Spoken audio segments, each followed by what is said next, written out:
glad you're with us. You can always find us at goodlifetelevision.org. Many of you are from all around the world. We're grateful. We welcome you, and we're sitting in Santa Barbara, California, but you're all over the place, and you're part of us, and so we're grateful. We're also on all the social media platforms. You can find us there. And one of the things on goodlifetelevision.org, you can also find some of the what we call power clips, some of the great moments from these wonderful guests doing wonderful things. We focus on the good. We're dwelling on the good. And so we're glad you're doing it with us.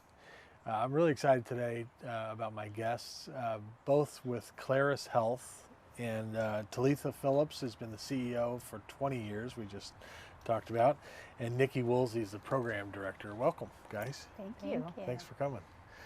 20 years. 20 years. Did you see yourself staying 20 years as the CEO when you started? No. No. Not at all. Tell me a little bit about because I know you were Pepperdine, right? Yeah. And then you got involved with this work pretty early on in your career. So how did that happen? Yeah, I first learned about Claris when I was at Pepperdine.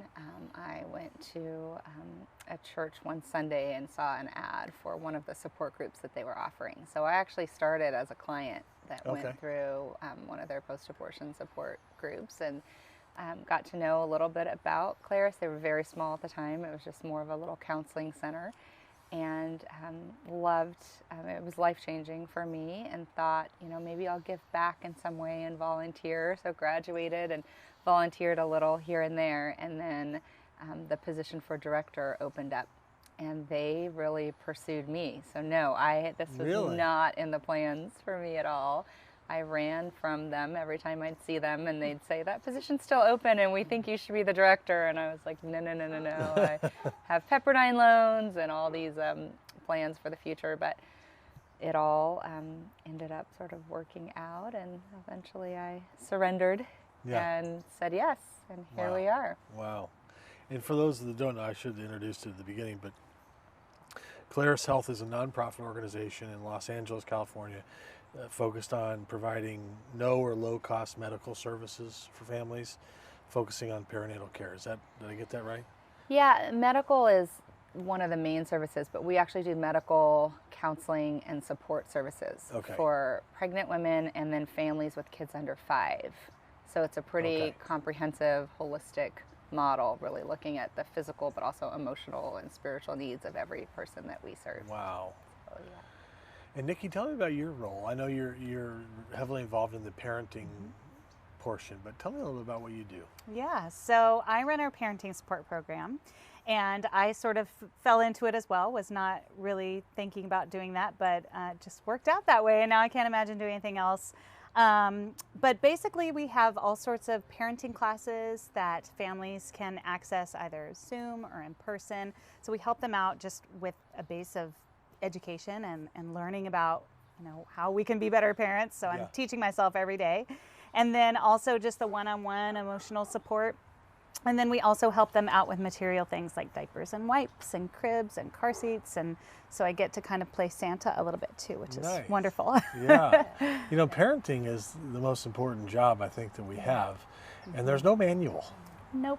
This just happens, and it's kind of like part of life, and all of a sudden you're a parent. I remember the first time I looked at the baby and said, I'm responsible for this.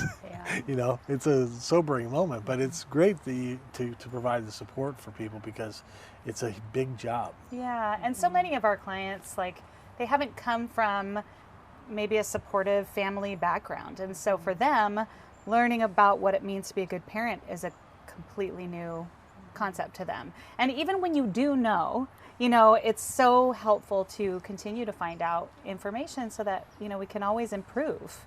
Yes. Instead of just saying, oh, I've got this, figured out this parenting thing, but really just taking hold of all the information that you can.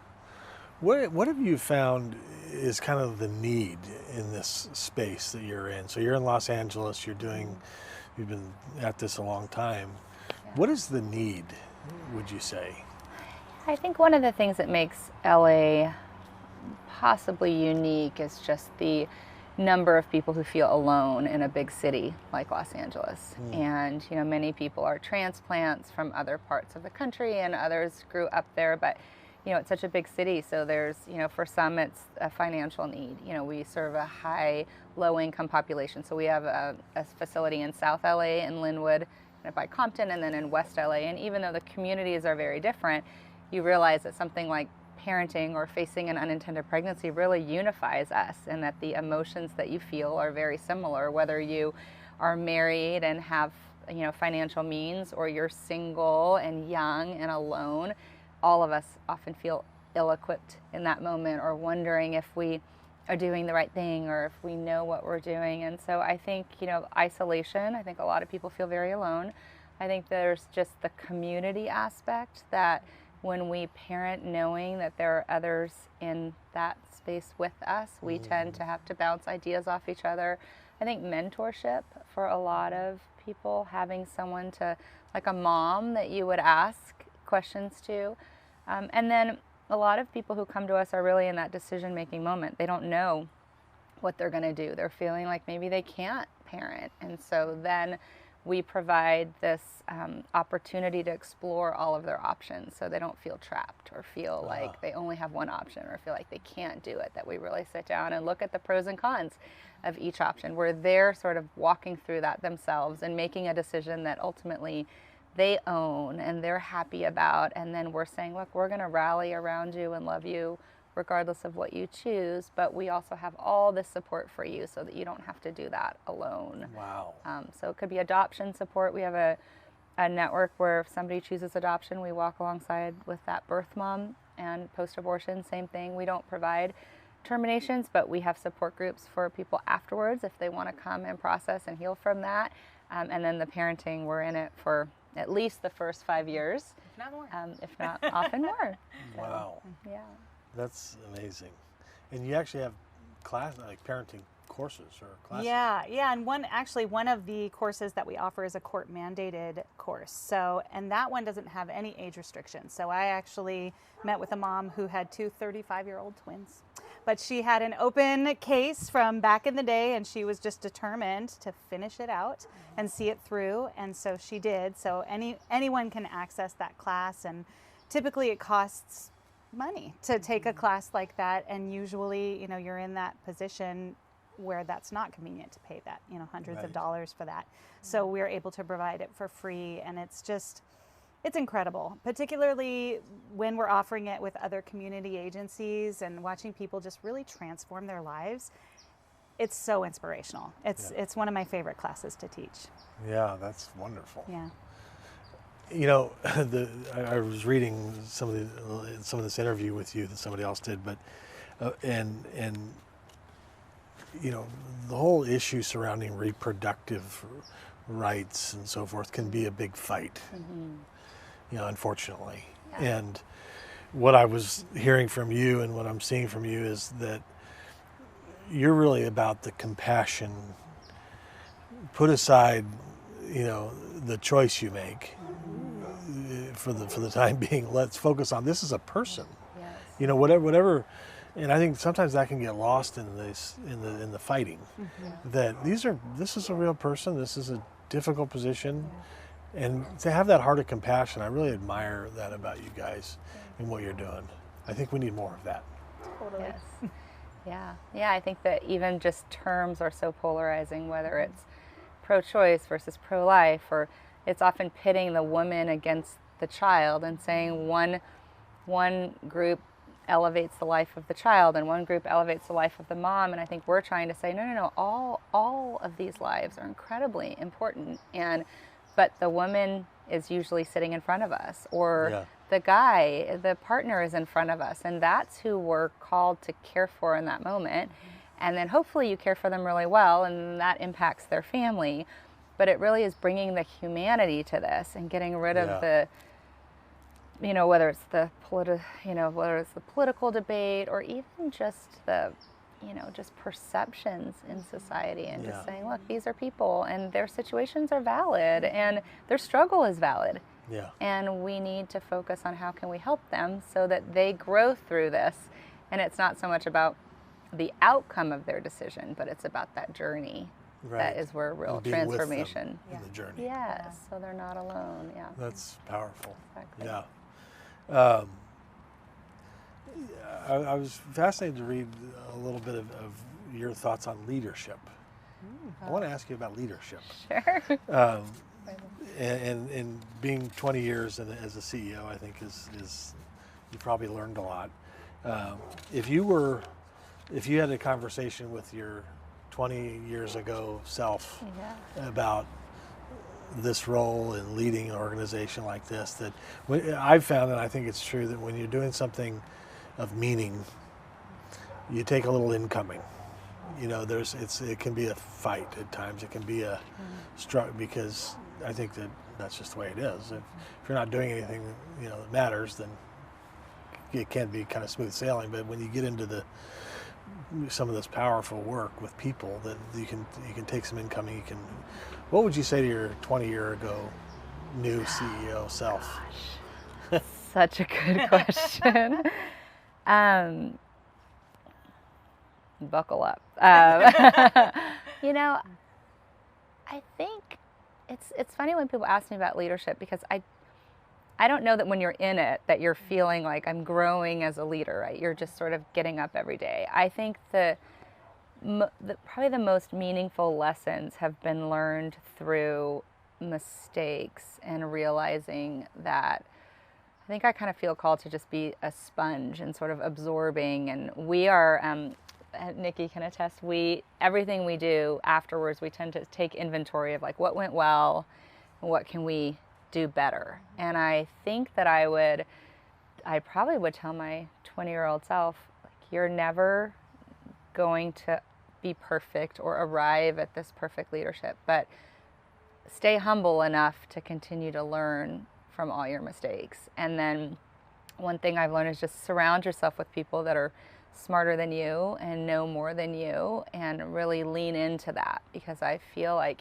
leadership can be a very lonely place, like a lot of what our clients are learning. It's hard, and sometimes you're the leader, you know more than anyone else knows. Right. You sometimes know that the way the situation appears is not true, but you have to sort of walk through that, and I think it can get lonely, it can get exhausting. I mean, there's definitely been moments where I've been tempted to run away or burn out, and I do feel that because it's a calling. And I think I would say to myself, and I do make a conscious effort to stay very connected to the people we serve. So I don't think I'd be in this role still if I did it from, all I did was write grants and raise money and plan events. Like, I wouldn't do this. It's that I'm still holding babies and in the delivery room and, sitting with somebody that had an abortion and is struggling and wants to talk. So staying there renews my passion for what we're doing, because I'm still seeing the lives that are changing and coming to Nikki's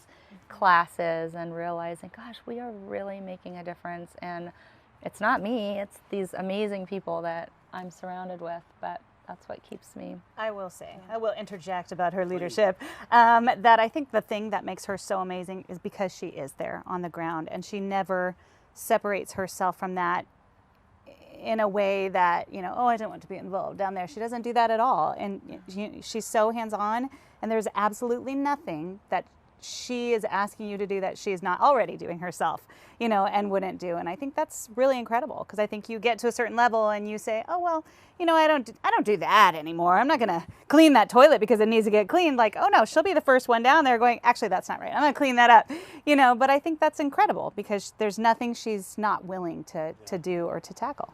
That's great. Yeah.